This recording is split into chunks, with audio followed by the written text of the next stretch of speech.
Il a commencé par un appel à l'unité et s'est terminé par une feuille de route pour la survie. Le 39e sommet de l'UA est officiellement clos. Le point d'action principal, l'eau, ce n'est plus seulement une question technique, mais une question stratégique. L'eau est plus qu'une ressource. C'est le fondement du développement, de l'innovation et de la stabilité. Mais les discussions dans les couloirs ont été dominées par les incidents que l'UA s'efforce de résoudre. Il y a des conflits brutaux et de l'instabilité dans de nombreuses régions d'Afrique. Au Soudan, un appel désespéré a été lancé en faveur d'un cessez-le-feu immédiat, alors que le pays est confronté à la plus grande crise de déplacés au monde.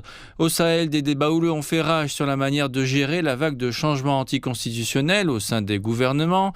Et en RDC, des efforts ont été déployés pour renforcer la médiation africaine afin de mettre fin au cycle de violence dans l'est du pays.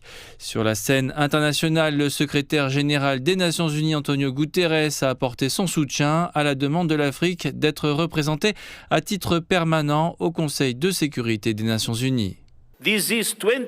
Nous sommes en 2026, pas en 1946. Quelles que soient les décisions concernant l'Afrique et le monde qui sont sur la table, l'Afrique doit être présente.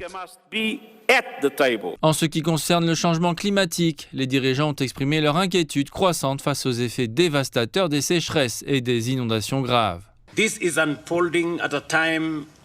Cela se produit à un moment où les incertitudes mondiales sont plus grandes, à un moment où il y a des changements dans les alignements géopolitiques et une coopération économique organisée autour de partenariats régionaux et stratégiques.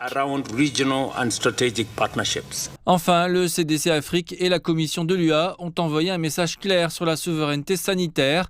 L'objectif n'est plus seulement d'acheter des médicaments, mais de les fabriquer. Les dirigeants africains redoublent d'efforts pour atteindre l'objectif de produire localement 60% des besoins en vaccins du continent d'ici 2040.